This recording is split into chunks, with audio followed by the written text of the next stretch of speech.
Penn State was on the road in Lincoln last night. They were swept by the Big Ten champion Nebraska Cornhuskers. And Chard'e Vanzandt puts that one away successfully to tie up the first set. Now this is going to be a big story today. You got to watch how Grimes plays, right? She has 27 service aces on the year, but you just see her roll off a couple of runs for her team because she's so purposeful. She knows what her job is and she's able to execute it. She's not the only MLV draft pick on the court tonight. Iowa setter number 4, Claire Amaral, who tees up Chard'e Vanzandt, also drafted. The freshman from Winston-Salem, North Carolina, now serves for the Nittany Lions. She serves Moisio, the Iowa libero, and Vanzandt from the back row with a power tip. Point Iowa. Title in the Big Ten this year. In a 3-set match, she would need 10 kills. 16 if the match goes 4, 21 if the match goes 5. To win the kills per set title over Mimi Collier of Wisconsin.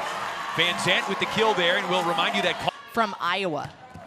Valduto with the serve for Penn State.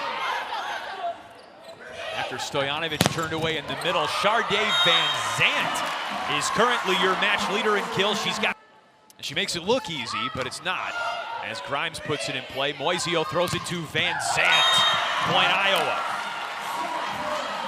Had the privilege of coaching. Grad senior. Her only season with the Hawkeyes will be this year. Came in from Chattanooga. And has had a fabulous season in the Big Ten.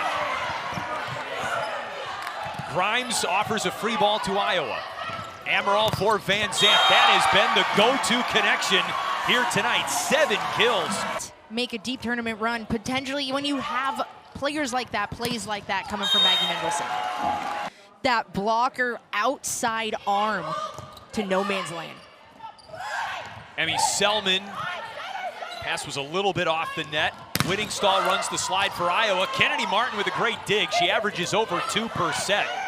Another out-of-system swing for Selman. And Vanzandt dunks it home. The block, but also paint line. It's really lethal. Almost an ace serve.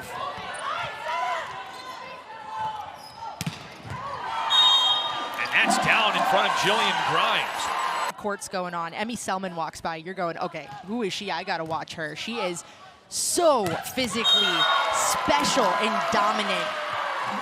Vanzandt still with the game high in kills. This past week, and Ryan McAleer really impressed me. I got to see her in person for the first time this season. I think either of those two, if they both got some sort of nod, that would be proper. That would be accurate. Alyssa Worden ends up getting blocked, but Claire Amaral and company still fighting on that second chance, ends up coming up with in on Vanzandt. Super textbook execution.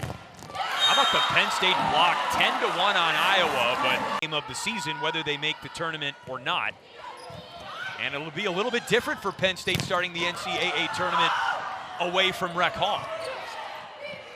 Amaral sets up Vanzandt, blocked out of bounds.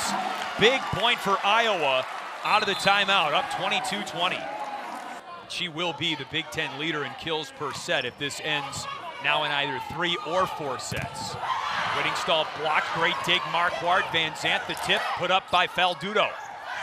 To the pin, Selman. What a dig by Schlichter. Vanzandt swings long, but a touch at the college level. But Penn State and Iowa go 4 sets for the 2nd year in a row. Iowa took Penn State to 4 at Rec Hall last season. And Vanzandt appropriately gets us started in the 4th. Jillian Grimes, 133 games played in Penn State uniform, making her 93rd start at libero.